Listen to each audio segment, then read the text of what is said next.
Friends, കല്ലൂസ് വീട്ടിലേക്ക് എല്ലാവർക്കും സ്വാഗതം. നമ്മളൊരു 4 മണി പലഹാരമാണ് ഉണ്ടാക്കാൻ പോകുന്നത്. നമ്മൾ മുട്ടയും ബ്രെഡും വച്ചിട്ടാണ് ചെയ്യുന്നത്. അതുകൊണ്ട് വേണമെങ്കിൽ നമുക്കിത് മുട്ട ബജി എന്നും പറയാം. ഒരു 6 ബ്രെഡ് എടുത്തിട്ടുണ്ട്. ബ്രെഡിൻ്റെ ഈ 4 സൈഡ് നമുക്ക് മുറിച്ച് മാറ്റാം.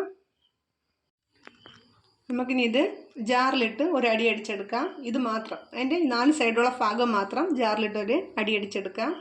നമ്മൾ 3 മുട്ട എടുത്തിട്ടുണ്ട്. അവിച്ച മുട്ടയാണ്. അതിന് 2ആയിട്ട് കീറി വെച്ചിട്ടുണ്ട്. അതിന് പുറത്ത് നമുക്ക് ലേശം മുളക് പൊടി ഇട്ട് കൊടുക്കാം.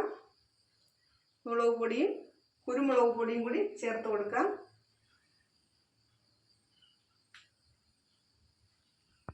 നമുക്കിനി നമ്മൾ 4 സൈഡും പീസ് വെച്ചിരിക്കുന്ന ബ്രെഡ് എടുക്കാം. വെള്ളത്തിലൊന്ന് ഇട്ടോടനെ തന്നെ എടുക്കണം. അതിൻ്റെ അകത്തോട്ട് നമുക്ക് ഒരു മുട്ട എടുത്ത് വെച്ച് കൊടുക്കാം. ഇത് നമുക്കിതിനെ നല്ലപോലെ ഒന്ന് പൊതിഞ്ഞെടുക്കണം. നമുക്കിനി ഇതിലിട്ടൊന്ന് വിരവിയെടുക്കാം. ബ്രെഡിൻ്റെ സൈഡ് ഇവിടെ പൊടിച്ച് വെച്ചിരുന്നതാണ്, മാവാണിത്. അപ്പോൾ നമുക്ക് അതിലിട്ടൊന്ന് നല്ലപോലെ വിരവി എണ്ണയിലിട്ട് കൊടുക്കാം.